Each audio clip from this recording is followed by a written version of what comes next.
तुर्किया में जारी पाकिस्तान और अफगान मुज़ाकरात तात्तुल का शिकार क्यों हैं?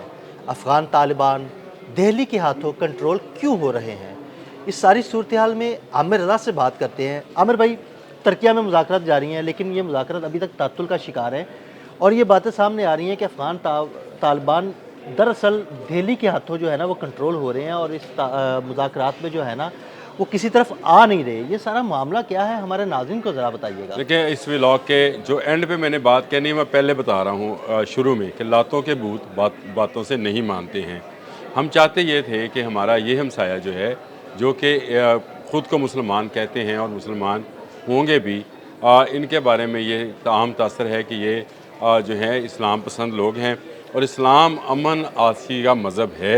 लेकिन अगर आपने इस्लाम बराए फ़रोख्त रखा हो तो फिर उसकी क्या क्या किया जाए, क्योंकि इन लोगों ने भारत से हाथ मिलाने के बाद भारत से माली मावनत की आस लगा ली है। आपको याद होगा कि ख्वाजा आसिफ ने असम्बली में फ्लोर पे खड़े होकर ये बात की थी कि तालिबान ने एक मखसूस रकम का मुतालबा किया है ताकि वो पाकिस्तान में जो आने वाली दहशतगर्दी है उसको रोक सकें।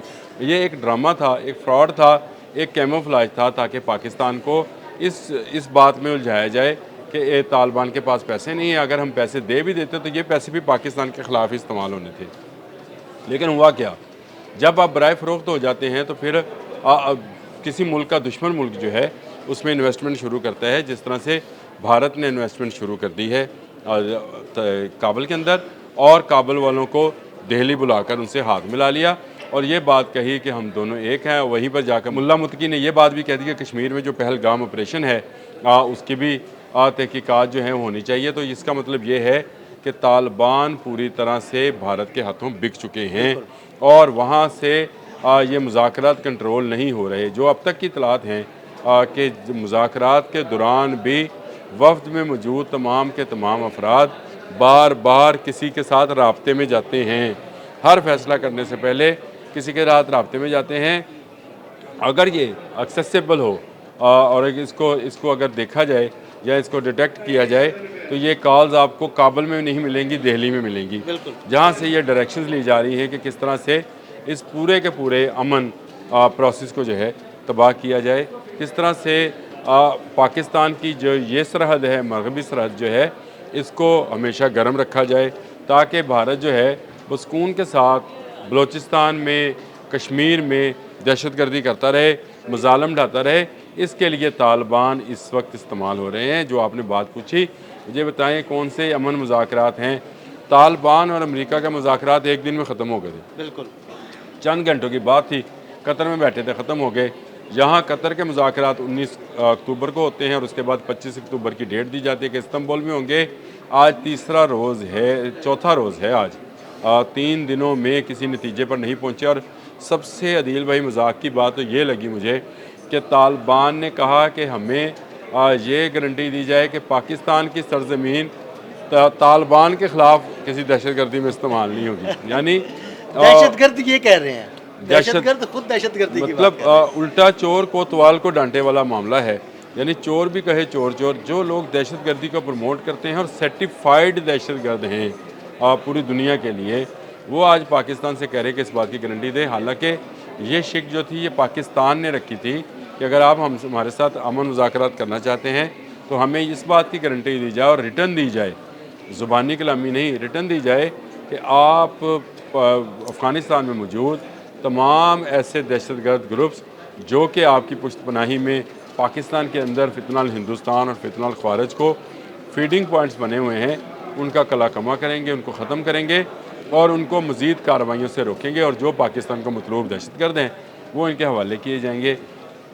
ये वो मामला था जहाँ पर आकर इन्होंने टाइम मांगा, 25 की डेट दी गई और अब ये इसको मज़ीद लंबा खींच रहे हैं। 2 दिन पहले ही इन्होंने अपने 25 दहशतगर्द मज़ीद पाकिस्तान में दाखिल करने की कोशिश की और यही काम वो अब भी कर रहे हैं कि इन मुज़ाकरात को लंबा खींचा जाए ताकि कोई ऐसा रद्द अमल जो पाक फ़ौज दे सकती है इन मुज़ाकरात के नाकामी के बाद, उससे किसी हद तक बचा जा सके। असल में ये पैसा है जो कि बोल रहा है, जो कि भारतीय पैसा है जिसको ये खा चुके हैं और उसके बाद ये इन मुज़ाकरात को नाकाम बनाना चाहते आमिर हैं। भाई, ये कुछ पैसा तो खा चुके हैं, लेकिन कुछ बातें ये भी आ रही है कि तकरीबन $1 अरब भारत इनको देने की हामी भी भर चुका है। ये खबरें भी जो है ना वो जी जी बिल्कुल, गर्दिश कर रही हैं। $1 बिलियन का मामला है। और जो मैंने आपको ख्वाजा आसिफ वाली बात बताई, तो यही डिमांड इन्होंने पाकिस्तान से भी की थी। और पाकिस्तान क्योंकि इस तरह की किसी डिमांड को मानने के लिए तैयार नहीं था। पाकिस्तान का एक ही मुतालबा है कि जो महाजरीन जो कि अफ़गानिस्तान से आए थे, 40 साल से यहाँ रह रहे थे, ये वापस अपने वतन जाएं। और आप उनके साथ क्या सलूक करते हैं, उनको बसाते हैं या क्या करते हैं, इससे पाकिस्तान को कोई गर्ज नहीं है। लेकिन पाकिस्तान आपको कोई ब्लैक मेलिंग का पैसा नहीं देगा। और यही पैसा, आपने बिल्कुल सही कहा, ये ऐसी ख़बरें नहीं हैं, ये ऐसी यकीनी हैं कि वहाँ से इंडिया से पैसा मिला है। इसीलिए तो मंदिर खोलने का ऐलान काबुल में किया। बिल्कुल। इसीलिए तो वो तमाम चीज़ें जो कि पाकिस्तान के ख़िलाफ़ जाती हैं, कुन्नर पे, दरियाए कुन्नर पे डैम बनाने का आपने 2 दिन पहले ही मुझे ख़बर बताई, और जिस पर हमने वीलॉग भी किया था। तो वो डैम का पैसा कहाँ से आना है? वो सारा का सारा भारत की एक चाल है कि भारत ना सिर्फ दहशतगर्दी बल्कि आबी दहशतगर्दी का भी शिकार पाकिस्तान को बनाना चाहता है। वो तो अल्लाह का शुक्र है कि डेमोग्राफी ऐसी है, जोग्राफिकली पाकिस्तान ऐसी जगह पर मौजूद है जहाँ पर कोई इसका पानी नहीं रोक सकता है। ये भी लिख लें बात, भारत चाहे इंडस वाटर ट्रीटी को माने या ना माने, ये पाकिस्तान का पानी नहीं रोक सकता। और अफ़गानिस्तान किसी ट्रीटी के अंदर है या नहीं है, ये दरियाए कुन्नर पर डैम बना कर नहीं रोक सकता, क्योंकि ये दरियाए कुन्नर जो है ये दरियाए चतराल है, और वहाँ से हम इसका रुख मोड़ भी सकते हैं, और हमने ये टेक्नोलॉजी हासिल भी कर रखी है। लेकिन मसला ये है कि हम चाहते हैं कि ये एक इस्लामी कंट्री है, इसका तशख़्ख़ुस इस्लामी है, इसी में ये कायम रहे। लेकिन ये शायद अमन नहीं चाहते हैं, ये चाहते हैं कि इनको डंडे के ज़ोर पे समझाया जाए। और ये बात मैं भी अब तस्लीम कर चुका हूँ कि ये मुज़ाकरात की टेबल पर कोई चीज़ को नहीं मानेंगे, लातों के भूत बातों से नहीं यानी मानेंगे। अगर ये मुज़ाकरात की टेबल पे नहीं मानते, उसके बाद हमारा रद्द-ए-अमल क्या होगा? तो हमारा रद्द-ए-अमल वही होगा जो हमने पिछले दिनों दिखाया है। हमने इनको इनके अंदर घुसकर मारा है, और उन दहशतगर्दी के ट्रेनिंग सेंटर्स में मारा है। और वो चाहे किसी का भी, गुल बहादुर का ट्रेनिंग सेंटर था या किसी टीटीपी का ट्रेनिंग सेंटर था, वहाँ पे हमने मारा है। हम काबल और कंधार में भी मौजूद तमाम ट्रेनिंग सेंटर से उड़ाएंगे। मैं ये पहले कह चुका हूँ कि ये लातों के भूत हैं, ये बातों से मानेंगे नहीं। तो ये जब तक इनको मार नहीं पड़ेगी, ये सीधे नहीं होंगे।